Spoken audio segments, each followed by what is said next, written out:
It's the 5th anniversary of Superstorm Sandy's landfall on the East Coast. It devastated the Northeast, leaving behind a trail of destruction that is being dealt with to this day.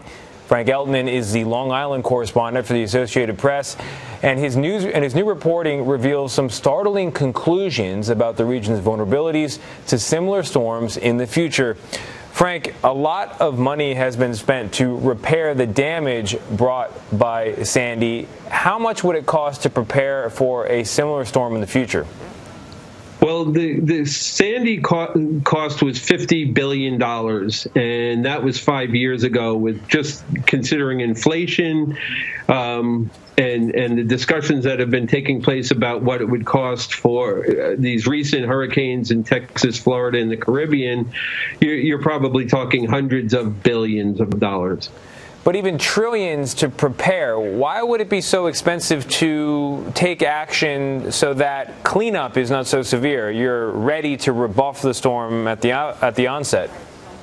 Well, the trillions figure is actually a national figure. That takes into account not only New York City, but the Gulf of Mexico and other vulnerable areas. But a lot of these projects are engineering marvels as far as what would be entailed with putting gates up in the ocean to block waves from coming into cities like New York. So the logistics and what is involved in creating some of these engineering projects, in many cases, they don't even have estimates. It sounds fantastical. I mean, to put a gate up to block the ocean, it sounds like a little boy's dream. I mean, I used to build sandcastles at the beach. I never kept the ocean back.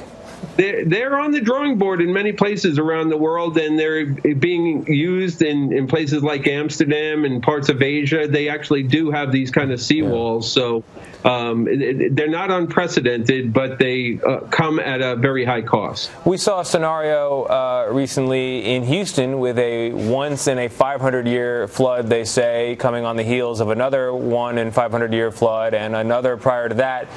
These incidents seem to be increasing, and your reporting suggests they may be increasing here in the New York area as well. Are officials waking up to this fact and moving more swiftly into a preparatory position?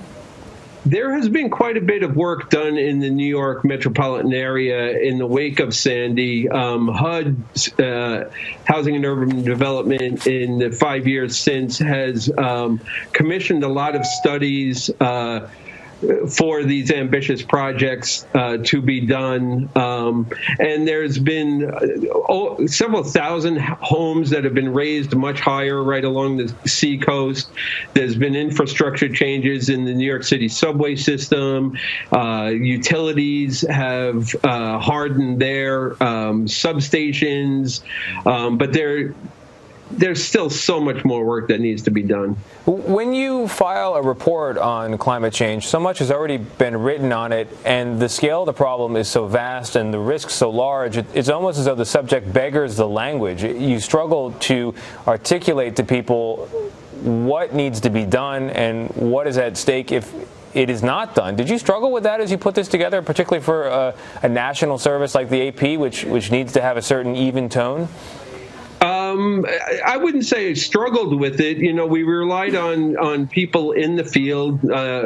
Expert from National Oceanic and Atmospheric Administration reviewed this study that came out yesterday and said that the findings are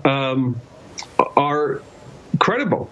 They're credible, but one has been aware of the findings for more and more years now as the days go by, and at a certain point one wants to rhetorically grab the nation by the lapels, I would imagine, after you interview these experts and the experts tell you what needs to be done.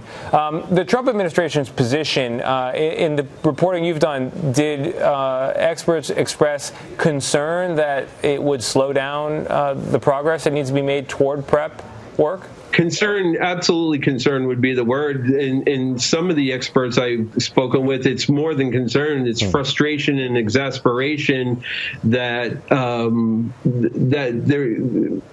not facing reality is of the pending issues that will come from storms is a serious concern, and a lot of these experts are saying that many in the rank and file in the federal administrations know these things. They're just a little bit apprehensive about rattling cages.